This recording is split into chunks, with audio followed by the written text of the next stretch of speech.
জীবনের পথে অনেক সময় পড়াশোনা মাঝপথে থেমে যায় নানা কারণে, কিন্তু ইচ্ছাশক্তি আর আত্মবিশ্বাস থাকলে যে কোনো বয়সেই আবার শুরু করা যায় শিক্ষার পথ চলা।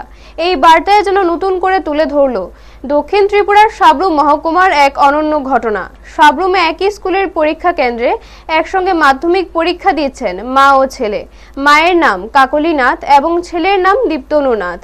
তাদের এই উদ্যোগ এলাকায় এক বিরল ও অনুপ্রেরণামূলক দৃষ্টান্ত তৈরি করেছে।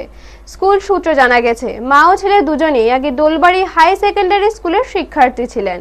বর্তমানে তারা সাব্রুম উচ্চতর মাধ্যমিক বিদ্যালয়ে পরীক্ষা কেন্দ্রে মাধ্যমিক পরীক্ষায় অংশ নিচ্ছেন। এই বিষয়ে এক্সাম সেক্রেটারি প্রণব দাস জানান, মা ও ছেলের এই উদ্যোগ সমাজের কাছে গুরুত্বপূর্ণ বার্তা বহন করছে।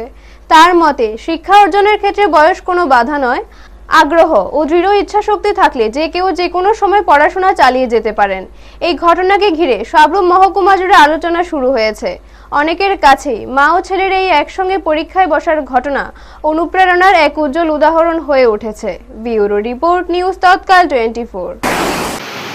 আমি প্রণব দাস, সাব্রুম মাধ্যমিক এবং উচ্চ মাধ্যমিকের যে সেন্টার, সেই সেন্টারের সেন্টার সেক্রেটারি।